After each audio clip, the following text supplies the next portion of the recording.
Movie के start में हम बीमस नाम के एक सेल्समैन को देखते हैं जो कि एक गांव में एनिमल्स की नीलामी कर रहा था।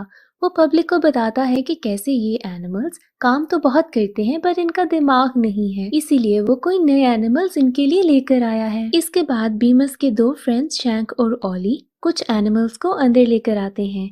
ये एनिमल्स थोरीफेंट्स थे जो कि हॉर्स और एलिफेंट्स का मिला जुला मिक्सचर थे। इसके बाद ये लोग मूसली नाम के एक थोरीफेंट को स्टेज पर लेकर आते हैं और सारे ही लोग ये देखकर परेशान हो जाते हैं कि ये एनिमल्स बोलते हैं। इसके बाद बीमस इन सब लोगों को बोली लगाने के लिए कहता है, जिसके बाद मूसली बहुत परेशान हो जाता है। वो अपनी अम्मी से पूछता है कि ये क्या हो रहा है, बट उसकी अम्मी को भी कुछ नहीं पता था। अब ऐसे करते करते बोली लगती है और मूसली किसी के हाथों बिक जाता है। इसके बाद वो लोग मूसली को ले जाते हैं और अगला सीन 25 इयर्स के बाद का है, जहाँ पर मूसली बड़ा हो चुका है। यहाँ पर हमें पता चलता है कि अब मूसली की एक फैमिली है जिसमें उसकी बीवी बेरा है और एक 5 ईयर ओल्ड बेटा जिसका नाम है रू। यहाँ पर हमें ये भी पता चलता है कि मूसली को एक साइमन नाम के आदमी ने खरीदा था जो मूसली से बहुत ही ज्यादा काम निकलवाता है। वो आदमी बहुत ही ज्यादा गुस्से वाला और खड़ूस है, पर मूसली अपनी फैमिली का ख्याल रखने की वजह से कभी भी हार नहीं मानता और हर काम करता है। यहाँ पर अब हम देखते हैं कि बीमस वही वाला सेल्समैन एक बार फिर यहाँ पर आया है जिसने मूसली को बेचा था। उसके पास खुद एक बूढ़ा सा थोरीफेंट था जिसका नाम था टर्पिन। मूसली की फैमिली टर्पिन को बहुत सालों से जानती थी। यहाँ पर हम देखते हैं कि बीमस कैसे साइमन को पास का ही एक लैंड लेने के लिए मनाता है। लैंड लेने के बदले में वो रू को नीलाम करने के लिए कहता है। अब यहाँ पर मूसली आता है और साइमन से कहता है कि कैसे वो वाला लैंड बिल्कुल ही बंजर है, यानी कि वहाँ पर कुछ भी नहीं अच्छा। यहाँ पर साइमन मूसली को मारता है और कहता है तुम यहाँ से चले जाओ। अब नेक्स्ट हमें पता चलता है कि बीरा प्रेग्नेंट है और वो आने वाले बेबी की खुशियां मना रही हैं। अब रात का वक्त होता है और यहाँ पर मूसली का बेबी उनसे आकर कहता है कि उसने एक बहुत ही अजीबोगरीब जगह देखी है और वो मूसली से वहाँ पर जाने के लिए कहता है। अब मूसली यहाँ पर बहुत थका हुआ था। बीरा यहाँ पर मूसली से कहती है कि वो रू के साथ जाकर वो जगह देख ले। अब यहाँ पर रू और मूसली निकल जाते हैं। इन लोगों को रास्ते में कुछ फायरफ्लाइज भी मिलते हैं और ये लोग उनके साथ ही वहाँ केव तक पहुँच जाते हैं। वहां पहुंचने पर मूसली देखता है कि कैसे उस केव के ऊपर बहुत सारे थोरीफेंट्स की ड्राइंग्स बनी हैं। बट अजीब बात ये थी कि वो सारे थोरीफेंट्स अपने पाँव पे खड़े थे और हाथों से काम कर रहे थे। इनको देखकर मूसली को टर्पिन की एक बात याद आई जो कहता था कि बहुत सालों पहले सारे के सारे थोरीफेंट्स सिर्फ अपने दो पाँव पे चला करते थे, यानी कि अपराइट पोजीशन में रहते थे। टर्पिन ने उन्हें ये बात भी बताई थी कि कैसे इंसानों से बचने के लिए बहुत सारे थोरीफेंट्स नॉर्थ को ट्रेवल कर गए थे और जो यहाँ पर बचे थे उनको इंसानों ने अपना गुलाम बना लिया था। और यहाँ के थोरीफेंट्स को अभी भी उम्मीद है कि कैसे अपराइट थोरीफेंट्स आके उन्हें एक बार बचाएंगे, पर बहुत सारे थोरीफेंट्स को लगता है कि वो इनको भूल चुके हैं। अब इस सब के बाद मूसली रू को लेकर वापस आ जाता है और वो बीरा को भी कहता है कि रू को इन सब बातों से दूर रखा जाए और ऐसी बातें उसके जहन में ना डाली जाएं। ये तीनों आपस में बातें कर ही रहे थे कि बाहर से इनको साइमन और बीमस की बातों की आवाज आती है। ये सुनते हैं कि साइमन बीमस से कहता है कि न्यू बेबी के आने के बाद वो रू को बेच देगा और वो अब इस काम के लिए तैयार हो चुका है। यहाँ पर बीरा मूसली से कहती है कि प्लीज कुछ करो और साथ साथ वो ये भी कहती है कि उसे लगता है कि सिर्फ अपराइट्स ही उनको बचा सकेंगे। अब अगले दिन साइमन मूसली को उस नई फील्ड पर लेके जाता है प्लो करने के लिए, पर जब वो हल चलाने लगता है तो जमीन बहुत पथरीली नजर आती है और हल टूट जाता है, जिसकी वजह से मूसली जमीन पर गिरता है। यहाँ पर साइमन मूसली को मारता भी है और उसे बहुत पुश भी करता है, लेकिन हल टूट चुका था, जिसके बाद साइमन को बहुत ज्यादा गुस्सा आता है। इसके साथ साथ मूसली को बहुत गुस्सा आता है और वो ठान लेता है कि वो अपनी फैमिली को बचा कर ही रहेगा। यहाँ पर वो रो को कहता है कि वो अपराइट्स को ढूंढने के लिए जा रहा है और यहाँ पर वो अपनी अम्मी का ख्याल रखे। जिसके बाद वो जंगल की तरफ भागने लगता है, उसी केव की तरफ। अब यहाँ पर साइमन और बहुत से लोग मूसली को ढूंढने के लिए निकलते हैं, पर उसे नहीं ढूंढ पाते। साइमन गुस्से में वापस आकर बीरा और रू के शेड को लॉक लगा देता है ताकि वो यहाँ से कहीं भी भाग ना सके।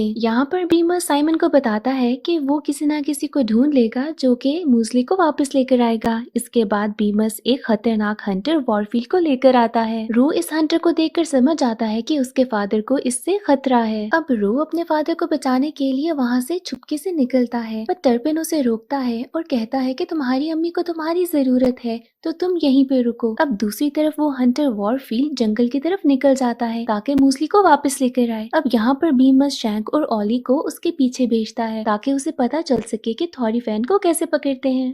मूसली थोड़ा आगे जाता है केव में तो एक गड्ढे में गिर के फंस जाता है और वहाँ पर वॉरफील्ड भी आ जाता है। इसके बाद मूसली को समझ आता है कि ये इसका ही बिछाया हुआ एक ट्रैप था। यहाँ पर शैंक और ऑली भी केव में पीछे पीछे आ जाते हैं और ऐसे करते करते ऑली भी उस ट्रैप में नीचे गिरता है। अब यहाँ पर मूसली ऑली का सहारा लेते हुए उस ट्रैप से बाहर निकलता है और वॉरफील्ड से बचकर आगे निकल जाता है। अब यहाँ पर मूसली केव से बाहर निकलता है तो उसे वाटरफॉल्स नजर आते हैं और यहाँ पर वो पीछे देखता है कि वॉरफील्ड अभी भी उसके पीछे है। भागकर मूसली थोड़ा और आगे जाता है पर वो फिर स्लिप होकर नीचे गिर जाता है, जहाँ पर वो देखता है कि अब भी वॉरफील्ड उसके पीछे है। नीचे गिरकर मूसली बेहोश हो गया था। जब उसकी आंख खुलती है तो वो खुद को वाटरफॉल्स के पीछे एक केव में पाता है। वहाँ पर वो देखता है कि ये कुछ कैसल जैसा दिखने वाली जगह है। अब यहाँ पर मूसली को कुछ आवाजें आती हैं। वो छुपकर देखता है तो उसे महसूस होता है कि शायद उससे भी कोई देख रहा हो।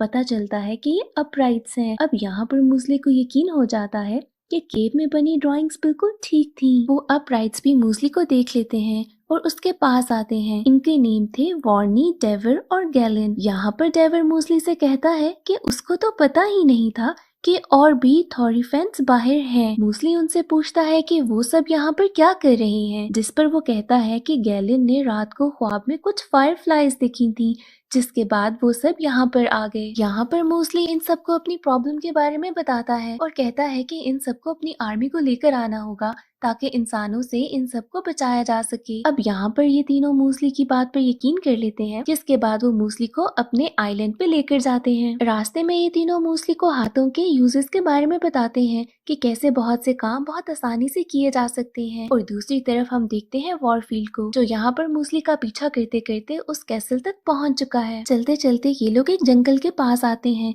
जिसका नाम ये बताते हैं द ग्रेट ऑर्चर्ड।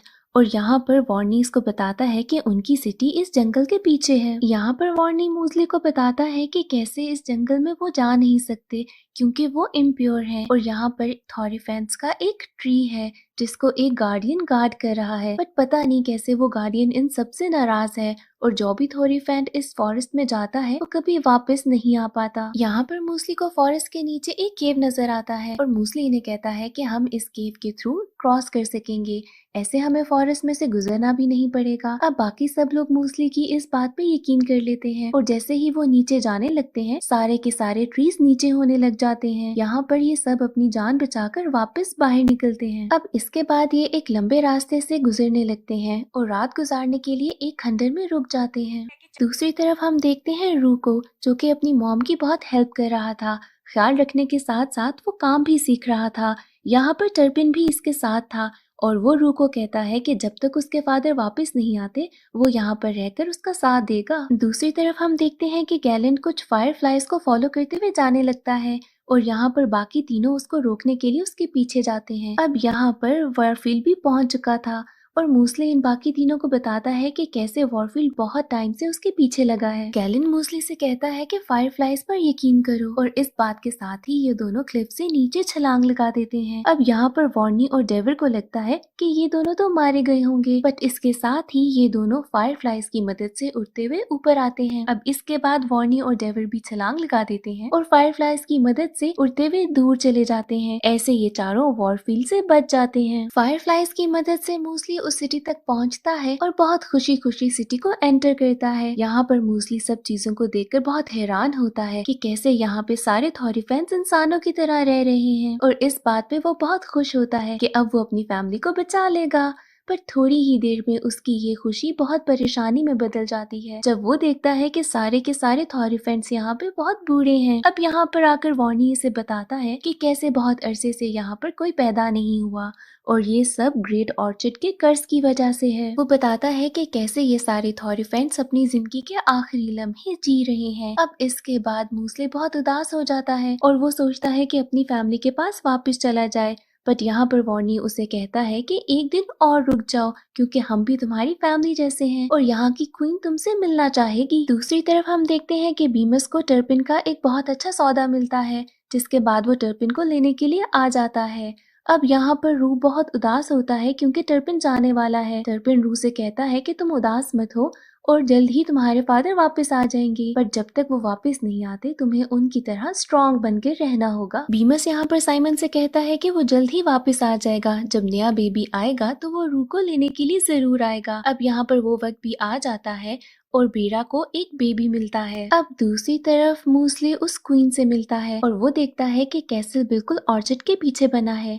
यहाँ पर क्वीन मूसली से कहती है कि पहले तो उसे उसके बारे में पता नहीं था, बट अब जैसे भी हो सकेगा वो उसकी मदद जरूर करेंगे। क्वीन का ये कहने के बाद सारे के सारे थॉरिफेंट्स रेडी हो जाते हैं कि हम भी तुम्हारे साथ चलेंगे। अब इतनी ही बात थी कि अचानक से एक बूढ़ा थॉरिफेंट अंदर आता है और घबराते हुए कहता है कि कैसे एक इंसान उनकी सिटी में एंटर कर रहा है। अब देखने पे पता चलता है कि ये इंसान वॉरफील्ड था। सारे के सारे थॉरिफेंट्स वॉरफील्ड को वापस लौटने को कहते हैं, बट रिटर्न में वॉरफील्ड गैलन को जख्मी कर देता है। बाकी सारे थॉरिफेंट्स गैलन को अंदर लेकर आते हैं और गैलन मूसली से कहता है कि तुम्हें फायरफ्लाइज पर यकीन करना होगा और उनको फॉलो करना होगा। इसके बाद मूसली की थ्रोन के ऊपर कुछ फायरफ्लाइज पर नजर पड़ती है, जिसके बाद उसके माइंड में एक आइडिया आता है। वो सबको कहता है कि सबके सब छुप जाओ। वो चाहता था कि वॉरफील्ड उसका पीछा करते करते उस ही ग्रेट ऑर्चिड में चला जाए। वहाँ पर क्वीन उसे बताती है कि कैसे उसने उस प्योर ट्री का अगर फ्रूट खा लिया तो ये सारा कर्ज टूट जाएगा। साथ में वो क्वीन उसे बताती है कि कैसे तुम्हें उस गार्डियन से बचकर रहना होगा क्योंकि वो कभी भी नहीं चाहता कि कोई भी उस ट्री के पास आए। अब प्लान के अकॉर्डिंगली मूसली उस वॉरफील्ड को अपने साथ जंगल में ले आता है। वो अपनी पूरी ताकत से वॉरफील्ड से लड़ता है और थोड़ी ही देर के बाद वॉरफील्ड को गिरा फेंकता है। अब इसके बाद मूसली को कुछ फायरफ्लाइज नजर आती हैं जो कि उसे प्योर ट्री के पास बुला रही थी। मूसली भागते भागते प्योर ट्री के पास जाने लगता है, पर एक बार फिर से वॉरफील्ड उस पर हमला करता है और इस बार मूसली बहुत बुरे तरीके से नीचे गिरता है। वॉरफील्ड इस बार सोचता है कि वो मूसली को बहुत बुरे तरीके से खत्म कर देगा, पर इससे पहले कि वो मूसली को कुछ करता, सारी फायरफ्लाइज एक वॉरियर का रूप ले लेती हैं और मूसली को उठाकर वहां से गायब हो जाती हैं। वॉरफील्ड मूसली का पीछा करते करते जंगल में काफी अंदर चला जाता है। थोड़ी दूर जाने के बाद मूसली को कुछ फायरफ्लाइज नजर आती हैं, जिनको फॉलो करते करते मूसली उस प्योर ट्री तक पहुंच जाता है। पर इससे पहले कि मूसली कुछ करता, वॉरफील्ड आकर उसे जख्मी कर देता है। जख्मी हालत में मूसली यही सोचता है कि लड़ने के अलावा अब उसके पास कोई रास्ता नहीं। वॉरफील्ड हमेशा के लिए उस जंगल में बंद हो जाता है। दूसरी तरफ कैसल में सारे के सारे थॉरिफेंट्स को लगता है कि शायद मूसली मारा गया, पर यहाँ पर अचानक से मूसली और सारी फायरफ्लाइज आ जाती हैं। सारी फायरफ्लाइज मूसली के सारे जख्म ठीक कर देती हैं। यहाँ पर हमें पता चलता है कि उस प्योर ट्री की बेसिकली गार्डियंस ये सारी फायरफ्लाइज थी। यहाँ पर मूसली को याद आता है कि कैसे ही स्टार्ट से फायरफ्लाइज उसको गाइड कर रही थी। ये फायरफ्लाइज उसे प्योर ट्री का वो फ्रूट भी लाकर देती हैं। दूसरी तरफ हम देखते हैं कि रू कैसे अपनी मॉम और छोटी बहन रोजी को गुड बाय कर रहा है, क्योंकि बीमस यहाँ पर साइमन से रू को लेने के लिए आ गया था। बीरा इस सबसे बहुत ही ज्यादा उदास हो जाती है, पर यहाँ पर थोड़ी ही दूर हमें एक शैडो चलता हुआ दिखाई देता है जो कि मूसली का था। मूसली इंसानों की तरह चलता हुआ साइमन के पास आता है और उसे कहता है कि मेरी फैमिली को छोड़ दो, पर साइमन यहाँ पर उसकी बात नहीं मानता, जिसके बाद मूसली उसे अपना नया रूप दिखाता है। इसके बाद रू भी खुद को बीमस से छुड़ाकर अपने फादर के पास भागता है। यहाँ पर मूसली की नजर पड़ती है छोटी रोजी पे, जिसको वो अपने हाथों में उठाता है और देखकर बहुत खुश होता है। अब इसके बाद मूसली वो प्योर फ्रूट अपनी फैमिली को खिलाता है, जिसके खाने के बाद ये सारे अपराइट्स में चेंज हो जाते हैं। नेक्स्ट सीन में हम देखते हैं कि मूसली अपनी फैमिली के साथ अपराइट सिटी में शिफ्ट हो गया है और यहाँ पर ये मूवी एंड हो जाती है।